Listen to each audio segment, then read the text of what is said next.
আজকের যে নাস্তিকরা আসছে এদের 19 জনের নাম সরকারের কাছে পেশ করার পরে সরকার তাদের প্রত্যেকের সাথে বডিগার্ড গানম্যান দিয়ে তাদেরকে নিরাপত্তা দিছে। এদের ভিতরে আসিফ মহিউদ্দিন একজন আছে, এদের ভিতরে আসিফ মহিউদ্দিন একজন আছে। নাস্তিক আসিফ মহিউদ্দিনের একটি প্রশ্নের উত্তর খোঁজার চেষ্টা করছি, কিন্তু এখন পর্যন্ত গঠনমূলক উত্তর পাইনি। আল্লাহ কোরআনের মুসলমানকে 4টি বিয়ে নির্ধারণ করেছে, সেখানে নবী মোহাম্মদ 13টি বিয়ে কি আল্লাহর কথাকে ভঙ্গ করেনি? এবং দাসী মারিয়া সম্পর্কে দলিল সহ কিছু বলুন। আলহামদুলিল্লাহ, প্রশ্নটা একদম সোজা। আল্লাহ তাআলা কোরআনে কারীমে উত্তর আপনি মেনে নেন। এটা হচ্ছে একটা ব্যতিক্রম, সব জায়গাতে আছে, এক্সেপশন সব জায়গাতেই ছিল, এবং তারও একটা এক্সেপশন আছে। আমাদের ভিসা দেয় না, তারা আমেরিকা ভিসা দিছে, এক্সেপশন এটাও। আসিফ মহিউদ্দিনকে তোমার যে ভিসা দিছে কি জন্য? তোমার নাস্তিকতার জন্য তোমার ভিসা দিছে, এটা তো একটা এক্সেপশন। আমার তো ভিসা দেয় না যাওয়ার জন্য। কেন? আমি দাঁড়িয়েলাম মানুষ, মোদি ইউনিভার্সিটি পড়ছি, আমার ভিসা দিবেই না। তো সোজা কথা, তো এক্সেপশন তো তোমার দিছে কেন? তুমি তো নাস্তিকের জন্য।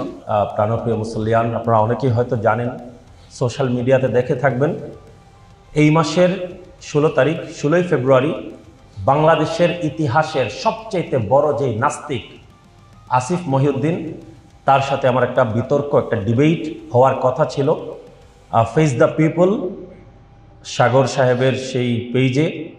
আমাদের মুফতি শেখ এনায়েতুল্লাহ আব্বাসী সাহেব যেই পেজে শাহরিয়ার কবির এবং ডাক্তার জাফরুল্লাহ স্যারের সাথে ডিবেটে এসেছিলেন, সেই একই পেজে এই কুখ্যাত নাস্তিক আসিফ মহিউদ্দিনের সাথে আমার একটা ডিবেট হওয়ার কথা ছিল।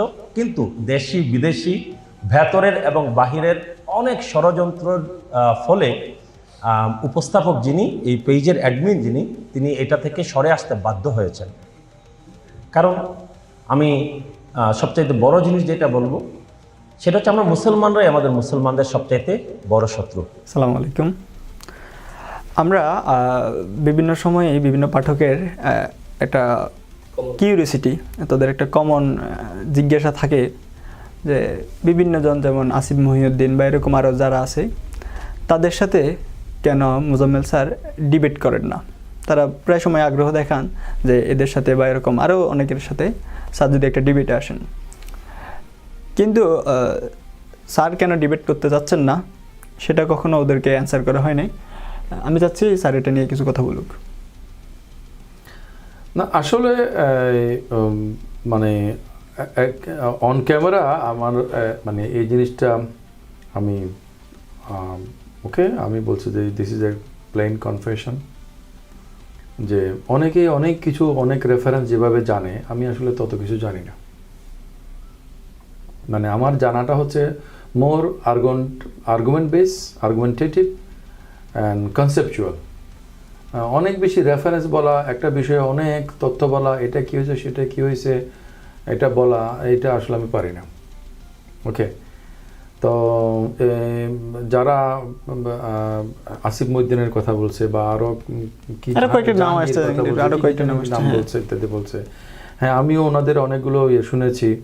আর অনেক পড়াশোনা করে, অনেক স্ক্রিনশট নেয়, অনেক তথ্য বলে, অনেক রেফারেন্স ইনফরমেশন, অনেক কিছু নিয়ে আসে, অনেক হিস্ট্রি তারা নিয়ে আসে। এগুলো আসলে আমি পারি না।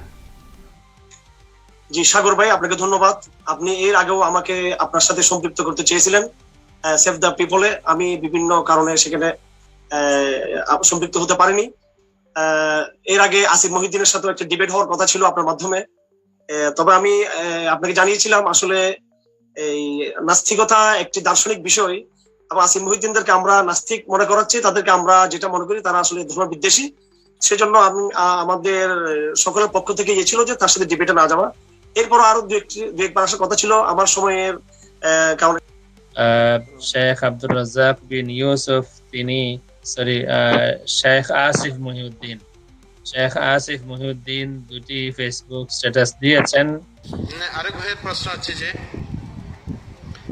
আপনি আসিফ মহিউদ্দিন ওনার লাইভে আসবেন দয়া করে, আপনি পারবেন ওনার সাথে কোরআন হাদিস নিয়ে কথা বলতে।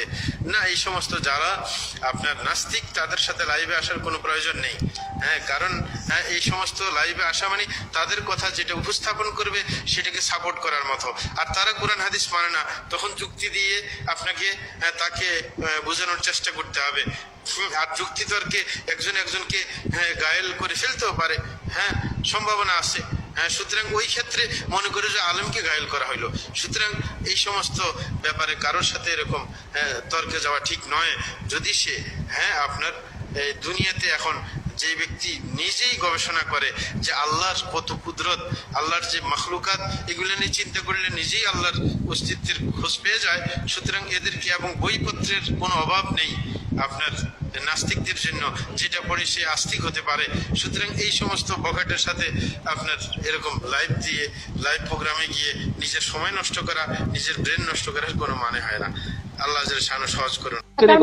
আসিফ মহিউদ্দিন যেদিন আপনার 21 মার্চ তারিখে হাইকোর্ট থেকে যে রুলটা ইস্যু হয়েছিল, যে ডিরেকশন দেওয়া হয়েছিল, সেদিন রাত 11:33 আসিফ মহিউদ্দিন বলল শেষ পর্যন্ত আল্লাহকে রক্ষার জন্য সুপ্রিম কোর্ট নাজিল হয়েছে। লাস্ট লিখেছে, অনেক বড় লেখা লিখে লাস্টে আসিফ মহিউদ্দিন লিখেছে আল্লাহকে অবমাননা করলাম, সুপ্রিম কোর্টকে অবমাননা করলাম। কি বলেন?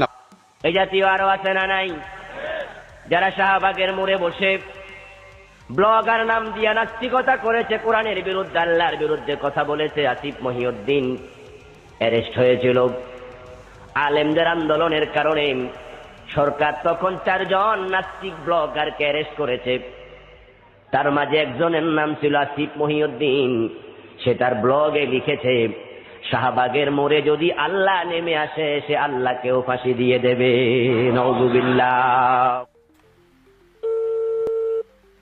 দর্শক, ভিডিওটিতে আপনারা দেখবেন নাস্তিকদের পক্ষ থেকে যখন বাংলাদেশের প্রখ্যাত স্কলারদের সাথে যোগাযোগ করে আলোচনার জন্য আমন্ত্রণ জানানো হয়, তখন তারা জবাবে কি বলেন। হ্যালো, আসসালামু আলাইকুম শাইখ, আশা করছি আপনি ভালো আছেন। ভালো আছি আলহামদুলিল্লাহ। জি শাইখ, আপনার সাথে কি 2 মিনিট কথা বলা যাবে একটু? বলেন।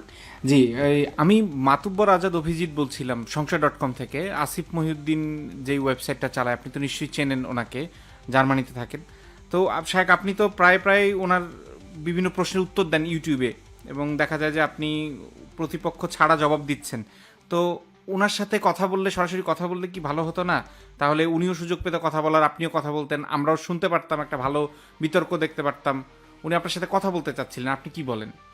উনি এই মুহূর্তে লাইনেও আছেন। হ্যালো আসিফ। কথা বলবো না। না, আমি ওই সমস্ত নাস্তিকের সাথে কথা বলি না।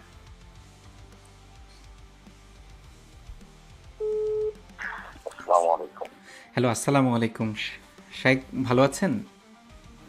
আলহামদুলিল্লাহ। শাইখ, আমি কিছুদিন আগে আপনাকে ফোন দিয়েছিলাম, মাতুব্বর আজাদ অভিজিৎ। আপনি তো প্রায়ই আসিফ মহিউদ্দিন বা অন্যান্য নাস্তিকদেরকে কতল করার কথা বলেন। তো কতল না করে একবার আলোচনা করলে ভালো হতো না? বিষয়গুলো জাতির সামনে আসতো, পক্ষে বিপক্ষে সবার কথাই মানুষ শুনতো। যে আবার বলেন তো, বিপক্ষে কি? না, আমি বললাম যে আপনি আর আসিফ মহিউদ্দিন যদি কথা বলতেন, পক্ষে বিপক্ষে সবার কথাই, সব কথাই, ভালো মন্দ সবকিছু শুনতো মানুষ, তাহলে ভালো হইতো না ব্যাপারটা? এই বিষয়ে এখন কথা বলা প্রয়োজন নয় ভাইজান, পরে হবে কথা, এগুলো বিষয়ে এখন নয়। যারা ব্লগার তাদের সাথে ইসলাম ফাউন্ডেশন কি করতে পারে বলেন? সবসময় সব কথা বলা যায়? সবসময় সব কথা বলা যায়? সুযোগ কি আছে? এমনি কথা বলতে গেলে কি কত প্রোটোকল মেনটেন করতে হয়? সবাই সবভাবে কথা বলতে পারে না, কেউ কৌশলে কথা বলে, কেউ সরাসরি পদক্ষেপ নেয়। কাজে সেক্ষেত্রে আমি চেষ্টা করবো, দেখি ভালো থাকে না, আমি একটা মাহফিলে আসছি। উনি লাইনে আছে, আসিফ মহিউদ্দিন উনি লাইনে আছে। আপনি কি ওনার সাথে একটু 2 মিনিট কথা বলা সম্ভব? জি, উনি কালকে একটু যোগাযোগ করতে বলেন। কালকে আমি তো এখন ওই মাহফিলে যাচ্ছি, তো এখন আওয়াজ একটু ভালো করে বুঝতে পারছেন। কালকে একটু দিনের দিন একটা রিং দিতে বলেন।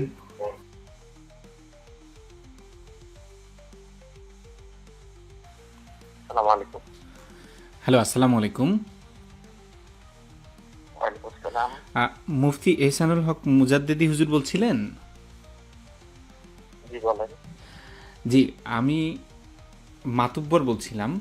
আপনি নিশ্চয়ই আসিফ মহিউদ্দিন নামের যিনি আছেন নাস্তিক, উনি জার্মানিতে থাকেন, উনি একটু আপনার সাথে কথা বলতে চাচ্ছিলেন। আমি ওনাকেও লাইনে রেখেছি আর কি, ওনাকে ফোন দিয়ে। একটু কি কথা বলা সম্ভব হয়? আসিফ মহিউদ্দিন, নাস্তিক ব্লগার যিনি জার্মানিতে থাকেন। আপনি কে বলছেন? আমি মাতুব্বর বলছিলাম, মানে উনি আসিফ মহিউদ্দিন আপনার সাথে একটু কথা বলতে চাচ্ছিলেন, যে মানে সেটা লাইভে যদি হয়, সম্ভব হয়। এখন না, পরে। হ্যাঁ, মানে একটু যদি বলতেন যে কোন মুহূর্তে ফোন দিলে সেটা আর কি সময়টা আমরা তখন না হয় ঠিক করা যাবে, মানে কখন আপনি একটু কথা বলার মতো কয়েক মিনিট কথা বলা যাবে আপনার সাথে?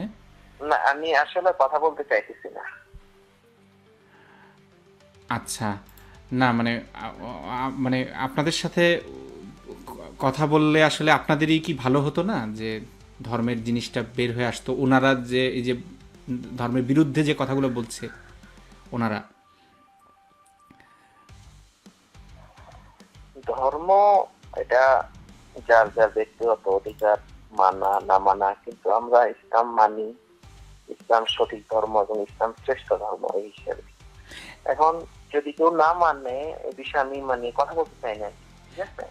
কিন্তু আপনার ইসলাম কি বলে না মানলে? আল্লাহ তাআলা তাকে, কিন্তু আপনার ইসলাম তো বলে না যে ইসলাম না মানার তো অধিকার কারণ নাই আসলে, তাই না? মুরতাদের জন্য। ভাই আমি একটা প্রোগ্রামে আছি, ঠিক আছে? আমি একটা চিনি না। আল্লাহ আপনার ইয়ে করুক, ভালো করুক, ঠিক আছে? আচ্ছা, ভালো থাকবেন হুজুর। জি,